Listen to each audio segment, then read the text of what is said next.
Morning everybody, welcome back to Wednesday's edition of Indycar. My name's Gordon Ross. Today I'm talking about just one single thing. It's become quite obvious in the media recently that there is an attitude, particularly in the Tory quarters of the southeast of England, that Scotland is in some way a spoiler that's going to spoil Brexit for the parts of England which want it. And what is being claimed is rather strange, but in a way the claims being made in the press are actually true, because one letter I read in particular, which has been circulating on social media, which was sent to a Tory newspaper in England and published, claims that Scotland will ruin, and I say ruin in inverted commas, their Brexit plans.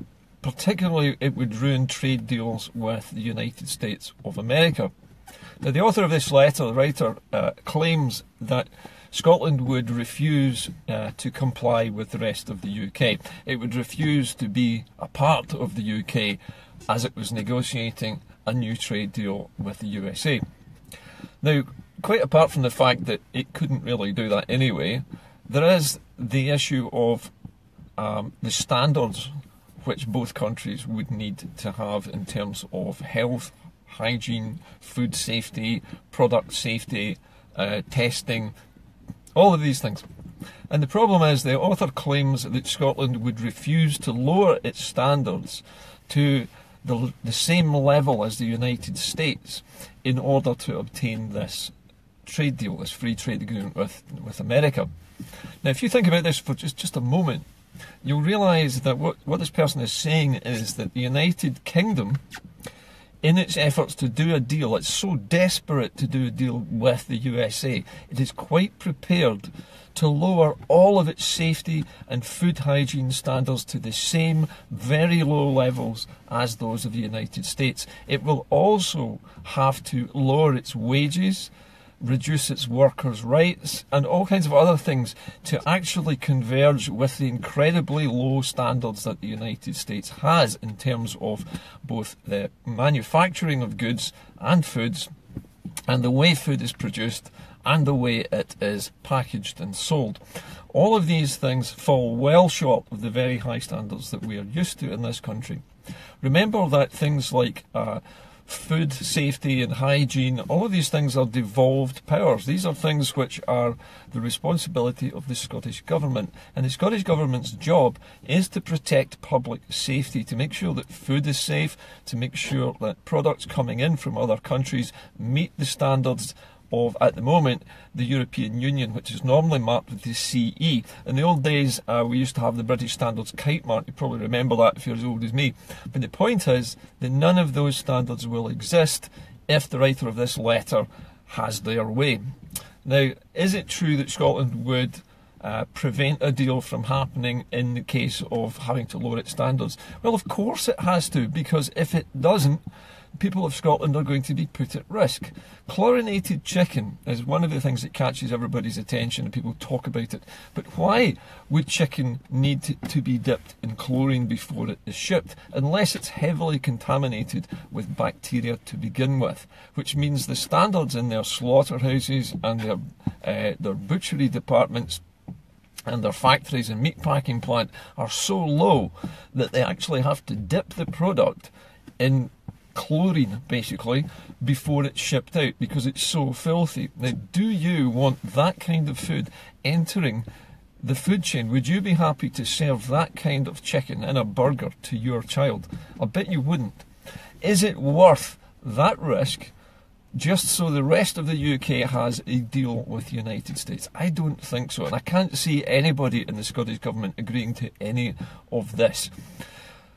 The other thing that I think we need to remember is that independence, we talk about independence a lot in terms of what it allows us to do and how we can be free of certain things. But the point is that if we don't obtain our independence, if we don't become a normal country, controlling our own external affairs, our own exports and imports, our own foreign affairs, our use of armed force and things like that, if we don't control that ourselves, then we're going to have things forced upon us. The writer of the letter which is circulating this week, whether it is a fake letter or real, makes no difference. It outlines exactly what the British state wants to do. And that means it wants Scotland, Wales and Northern Ireland to be crushed so that they become part of this homogeneated UK with these ultra-low American standards. The British government is effectively saying to us that we are to become the 51st state of the United States of America, that we are to join them in this race to the bottom, where people don't have holidays, they don't have healthcare. Incidentally, one of the other reasons the writer of this letter gave for lambasting Scotland was that we would not sell our NHS to American healthcare companies, to private healthcare, to private insurance companies. We would not be prepared to barter away our NHS in the same way that's being proposed in England at the moment, that they would happily bring in big healthcare companies from the United States and allow them to bid to buy up what is left of the British NHS, which, let's face it, is just a rump at the moment, and it's limping along, no fault of the people who work in it. Scotland needs, at the moment, to be sure that its parliament is protected and that its powers are protected. And this is why the Hands Off Our Parliament protest on the 23rd is so important. It marks a milestone and it lays down a marker to the United Kingdom. It's a warning to the United Kingdom that the people of Scotland, who are sovereign in their own right and only tolerate being ruled by the British state because we consented to it, we can quite easily say no to it at any point. And we have to make sure that the British state understands that we will not let our parliament be depowered, closed down, suspended, or in any other way interfered with.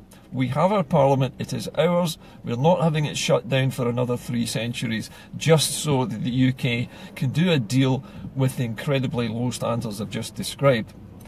This is why it's so important for us to protect Holyrood at the moment, because we will need it after we have voted to become a normal country again. It's not just being independent here that we're talking about. Remember that after independence, Scotland does not need to have a free trade agreement with North America. We already export millions of pounds worth of goods to North America in terms of whisky and food and tartan and all sorts of other things, all kinds of other stuff that goes across the pond at the moment. The Americans, on their part, import to the UK as well, but they also import to Scotland. But we have to ask ourselves, what do the Americans have that Scotland needs? And the answer to that is not a lot, actually. Most of what we would get from America would be, I would say, discretionary spend. These would be the luxury items that we might purchase from America. But the main ones that come from America are things like computers, like, for example, the Apple computers. But even they are no longer really made in the United States. So Scotland actually, once it has become a nation on its own again and has withdrawn itself from the Brexitania that Britain is becoming, Scotland then can negotiate with the European Union in its own right. And by doing this, we can arrange any kind of trade deal that we like with the EU, because we don't draw red lines in the sand saying we will not accept this, we will not accept that. Scotland is quite happy to be a nation which is part of the European Union, which has a veto over anything that the European Union does and takes part in the lawmaking of Europe in the same way that the other 27 nations do. We are not afraid of people coming and going into Scotland. We do not have an immigration problem here. What we do have is a poverty problem here. And that poverty problem would be solved by withdrawing from the UK, because then we would have the ability to sell abroad in our own right, to do the things that we want to do, to expand our export businesses, to bring in new investment into Scotland. And believe me, there are billions of dollars and billions of yen waiting to come into Scotland to be invested. The problem is that investors are not confident yet that Scotland is going to exit Brexitania, that it's going to come out of the disaster that Brexit is. The rest of the world knows that Brexit is going to be a catastrophe. They're watching to see what Scotland does. We as Scots, as ordinary people, we have to make our feelings known to our own government. And that means we have to make our presence felt at Holyrood on the 23rd to say we will protect this Parliament and we will not let it go. We will not let it be damaged by Westminster in any way, and we will certainly never let our standards be lowered just so England can do a deal with the Americans. The only import we have ever really had from America, which is worth billions, is Trident. And we're paying for that even though we didn't want it. And if 95 or more, I think it's 98% of Scots voted against Trident. Nobody wants it here. And yet it is foisted upon us. And not only that, but the British government is planning now to base its entire nuclear fleet in Scotland. Because if they retain the powers that are supposedly coming to Scotland, but only 86 of them are coming, 25 of these powers are being retained by the Westminster government. But why? Why are they retaining those, and which ones are they retaining? Well, I could hazard a guess that the main ones that they will want to retain are the control of food standards, the control of environmental issues, issues to do with controlling pollution of groundwater, the supply of drinking water, protection of wildlife, protection of wild places. All of those things the British government will want to grab because it would allow them to do fracking, it will allow them to do radioactive dumping in Scotland, and it would allow them to lower the standards of Scottish food and drink to the same levels as America puts up with, and the same levels that the UK is wanting everybody else to lower their standards to. Personally, the power grab is inevitable, I think. There's no way on earth that Brexit could possibly work if England does not take over Scotland's powers, take over Wales's powers, and take over the entire issue of Northern Ireland. They're going to do it because it is the only strategic decision they can take which would allow the UK to survive after Brexit. The nice thing about being Scots is we have an escape route. We're the only people in the United Kingdom, the only nation in the United Kingdom, in the Union, which is capable of voting itself out of this disaster. Nobody else has that choice, only us. We alone, out of the entire 55, 60 million people on these islands, we alone in Scotland are the only people who can exit from Brexit. And exiting from Brexit means just putting a yes in a box that says, yes, we want Scotland to leave the Union. Leaving the Union saves Scotland from this dreadful American deal, from the privatisation of our NHS, from fracking, from dumping nuclear waste, from nuclear weapons. It saves us from all of that. Scotland being used as a dumping ground and a cash cow as our oil is sucked up out of the North Sea and the money squandered on debts and living in luxury in Westminster. It is time that all of these things ended. So I'd say to all of you who watch this programme, whether you are an independence campaigner or not, if you just come to this programme because somebody's told you about it, then just listen to this. I am not a member of the SNP, I'm not a member of Labour or Tory or Lib Dem or the Greens or anything. I am just an ordinary person like you who has come to the conclusion, having researched it thoroughly, that the Scottish Parliament is in danger, our democracy is in danger, our food standards are in danger, and our country is at risk of being heavily fracked and polluted by radioactive tritium from nuclear submarines and the burial of nuclear waste in the ground in Scotland in sites that are still being designated by the British state. As soon as they have control over the laws of the environmental protection, which is what they want, they will just basically scrap those laws that allow them to dump whatever crap they like anywhere they want in Scotland. They've already dumped millions of tonnes of high explosive 4 miles offshore off the coast of the Mull of Kintyre. And on top of that, they've dropped anthrax, biological weapons and chemical weapons, phosphor. They've dumped chlorine gas, they've dumped mustard gas. All of the crap that the British state has manufactured since World War I is dumped in a trench under the sea just off the coast of Scotland. And then just up the road from that, you've got all these nuclear submarines which are happily pumping out radioactive tritium into our lochs and into the Clyde estuary. Plus we've got 6 rusting nuclear hulks over at Rosyth, which are also radiating at the moment, are going to have to be cut up and buried somewhere that nobody has told us about yet, but guess where it will be.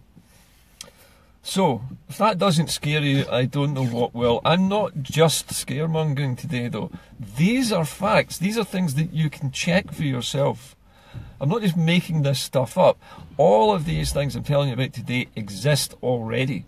And the fact is that Scotland is in danger at the moment, and it will be in danger all the way up to the day of the second referendum on independence. And on the day that we vote yes, these dangers will disappear completely. Scotland will be safe, and it will be able to rebuild itself as a democratic, left-of-centre country with great, huge exports of all kinds of things, including whisky and gin and beer and food, textiles, engineering, scientific equipment, medical science, gaming, computers, shipbuilding, bus building, North Sea oil, North Sea gas, offshore free energy from the wind, from the tides, and hydroelectric. Scotland is just a huge gold mine, but it's a gold mine that is being robbed by its neighbour. So it is time that we all woke up. Not just SNP members, not just independence supporters, but everybody. Everybody needs to wake up and realise the danger this country is sitting in at the moment. We're waiting for the Tories to take over Scotland, to rein it back in, to close our parliament down, and we must not let it happen. We mustn't. If we let them take over Holyrood, if we let them take those powers away, then the game is up. We've lost. We have to protect it until the day we vote yes. And that means we go to this hoop event on the 23rd of March, starting at 10 o'clock in the morning at Holyrood. Be there that day. It lasts all day. There are several photo opportunities, several publicity events going on throughout the day. Everybody who can come, please come. Doesn't matter whether you're an independent supporter or not, but if you value your parliament, come along. You'll be welcome. Anybody is welcome. The main point I need to make here, and I'll reiterate this to you, is we will only get one chance to protect ourselves. This is it. After this year, all bets are off. Scotland will either become the poorest country in Western Europe, or it will become the richest. It just depends which future you want. Do you want to be the wealthiest country in Western Europe, or the poorest? Because those are the choices. You're going to be impoverished with the Tories in Brexitania, or you're going to be supremely wealthy, small state with massive natural resources. And I know which one I would prefer. So go away and think about it. But please, if you have any thought in your head about your children's future, about your own future, about your job, your home, the business that you run, the industry that you work in, the exports that your industry produces, then you will please protect the Parliament, and then vote yes when you're given the chance to do it. Because otherwise, poverty awaits. Poverty, loss of jobs, stagnating economy. We're back to worse times than Thatcherism. And those of you of my age group over the age of, say, 55 will remember what Thatcherism did to Scotland. It killed Scotland for almost 20 years. People used to actually kill themselves because they couldn't get a job and their lives were hopeless and empty and they had to live on benefits and there was nothing for anybody in Scotland.